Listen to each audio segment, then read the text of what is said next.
Yeah, so today I'm taking apart an SK4517038" ratchet.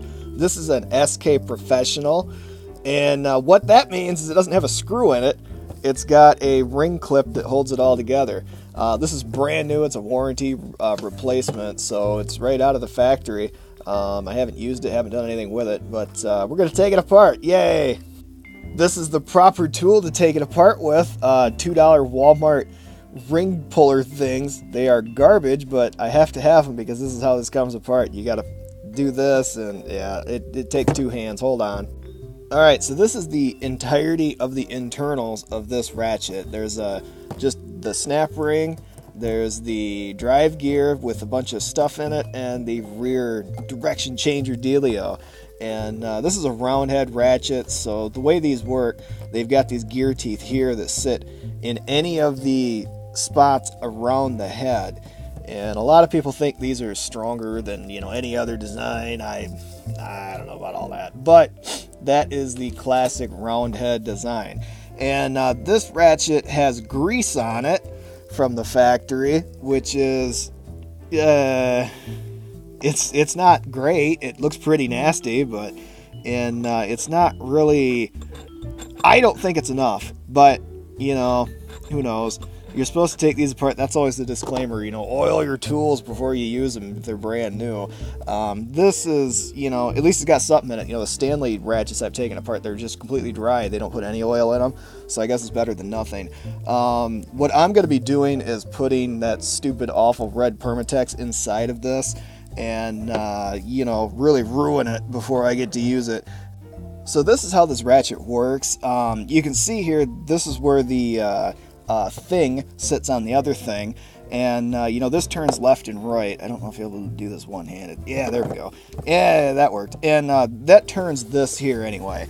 And what this does, when you turn this left and right, it flips out one side of the teeth on the inside here. And this is a whole assembly. It's all one big piece.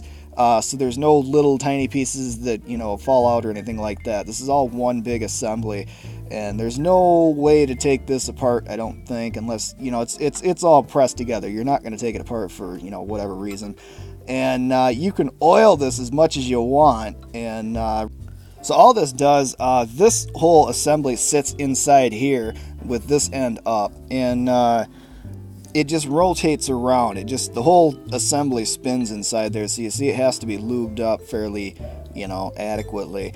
And these teeth grab into here, and like every other ratchet, they're spring loaded, so when you put any torsion in the retrieval direction where it's not engaging, they just, that's your click, and they just go all the way around inside, and all those teeth there are what it grabs onto when it engages.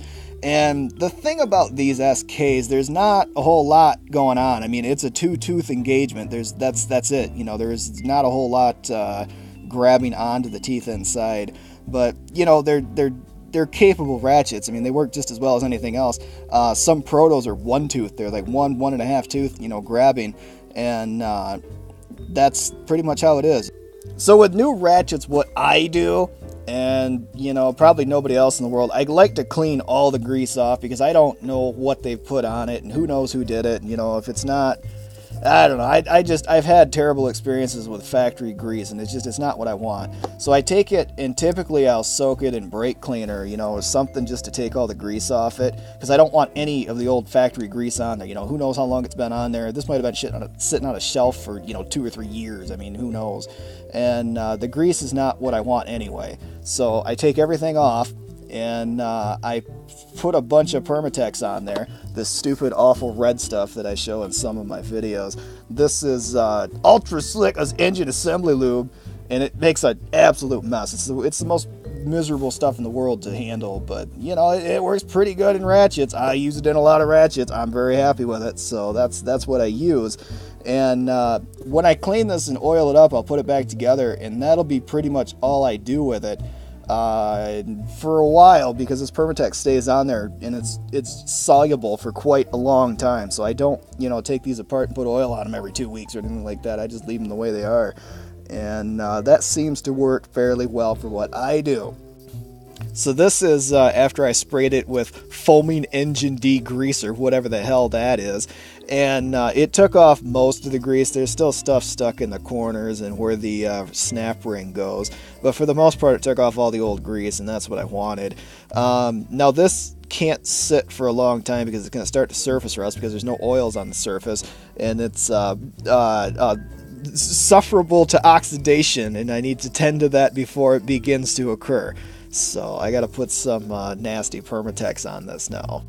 I'll do a sky shot of Permatex falling from the heavens onto this. Oh, there it is. There it is. The bane of my existence. Oh, I hate it so much. Oh, it's such a mess. It leaves strings everywhere. So this is all Permatexed up now. And the only real issue with this specific thing, because it's a big assembly, it's not easy to get oil to penetrate inside the mechanism. Like on the bottom side of this flip switch, there'll be a pin that goes inside of this, and there's a whole bunch of other little parts inside of it. And because we've degreased it, and that pretty thoroughly degreases everything inside and out, it's difficult to guarantee that there will be oil that reaches within.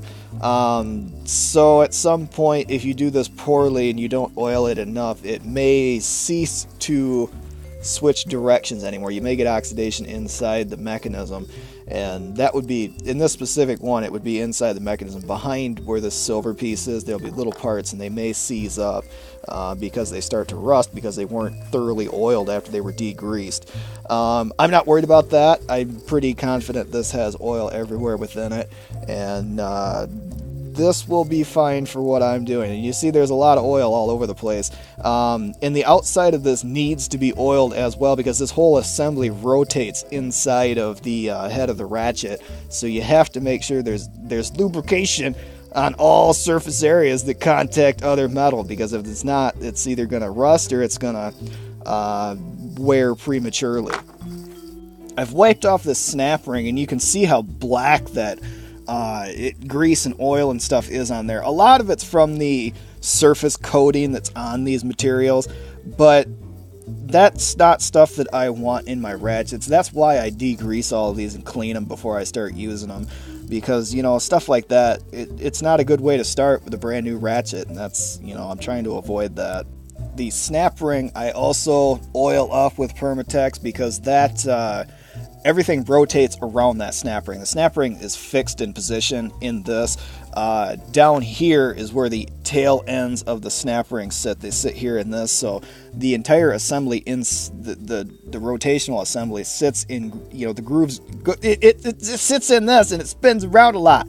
So, I make sure it's oiled as well, because I don't want this to rust, and then it'll start seizing up on the rotation, or it'll just wear into it. So it has to be lubricated because that's where everything spins around. The head of the ratchet needs to be greased as well. From the factory, there's a little bit in there. I don't know if it'll even show up on the camera, but it seems like there's white lithium kind of grease in there, or clear grease, whatever it is.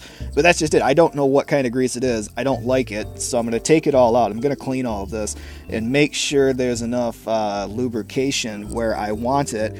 And, all around the lip where the snap ring sits, I want to make sure there's enough in there, and make sure the body of the ratchet is lubricated as well, because down here on this lip, at the very bottom, that's where the entire rotation sits, and it rotates around there all the time. And if that's not oiled up, it's just going to wear into the body of the rotational shaft assembly, so I don't want that.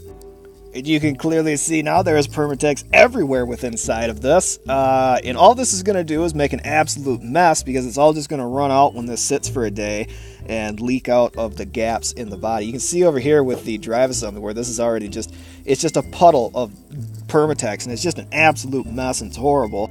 And then putting this back together, it all just goes back in, but you have to get the snap ring fitted on there and then snapped in, and that's less than fun, so I'm going to try to do that now. Putting the selector in the middle position makes it easier to put in because it won't try to grab the teeth on the body. But that's it. So this is all together in pretty well a mess, And that's about it for this ratchet. So that's a 2018 SK Professional torn apart. Just a couple pieces inside, nothing much to it at all. This looks the same as my older SKs with the same part number, so I don't think anything's really different. And the big difference between the Professionals and the other SKs, this one doesn't have a screw in it. There's no screws to it at all. It's that snap ring, so it's very unlikely that it will ever fall apart, day to day. And that's pretty much it, so bye.